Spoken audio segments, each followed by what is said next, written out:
पकड़ी गई चुनाव आयोग की चोरी। चुनाव आयोग ने हटा दिया जरूरी डेटा।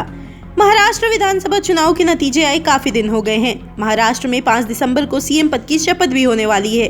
हालांकि विपक्ष के लोग अभी भी महाराष्ट्र के आए चुनावी नतीजों पर लगातार सवाल खड़े कर रहे हैं। इसी कड़ी में अब विपक्ष के एक और बड़े नेता ने भारतीय चुनाव आयोग यानी ईसीआई पर डेटा चोरी करने के गंभीर आरोप लगाए हैं। दरअसल एनसीपी शरद गुट विधायक जितेंद्र आहवार ने विधानसभा चुनाव में उपयोग की गई ईवीएम का डेटा नष्ट किए जाने को लेकर चुनाव आयोग पर आरोप लगाया है। आहवार ने कहा कि मतदान के आंकड़े ईवीएम में दर्ज होते हैं। ईवीएम को उम्मीदवारों के प्रतिनिधियों के सामने सील किया जाता है। इसके बाद निर्वाचन विभाग को वोट का डेटा प्राप्त होता है। लेकिन आश्चर्य इसको लेकर है कि दूसरे दिन निर्वाचन आयोग के आंकड़े कैसे बढ़ जाते हैं। सवाल लाजमी है क्योंकि कहीं न कहीं गड़बड़ी है।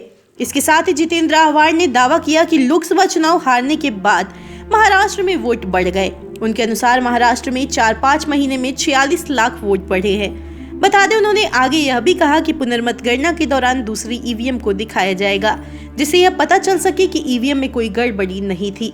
पता चले आहवार ने वोटों के बढ़ने वाले आंकड़ों में निर्वाचन विभाग के लोगों की भूमिका पर संदेह जताया है और आरोप लगाया है कि गड़बड़ी में वे भी शामिल है। गौरतलब है कि एनसीपी प्रमुख शरद पवार ने भी महाराष्ट्र विधानसभा चुनाव में ईवीएम के जरिए हुई वोटिंग और काउंटिंग पर चिंता जताई है।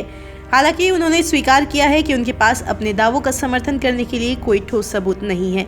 इसके साथ ही शरद पवार ने कहा है कि ऐसी पहली बार हुआ है कि देश में हुए चुनाव ने लोगों को बहुत बेचैन कर दिया है। लोगों में निराशा है। इसका मतलब है कि संसदीय लोकतंत्र का सही तरीके से पालन नहीं हो रहा है।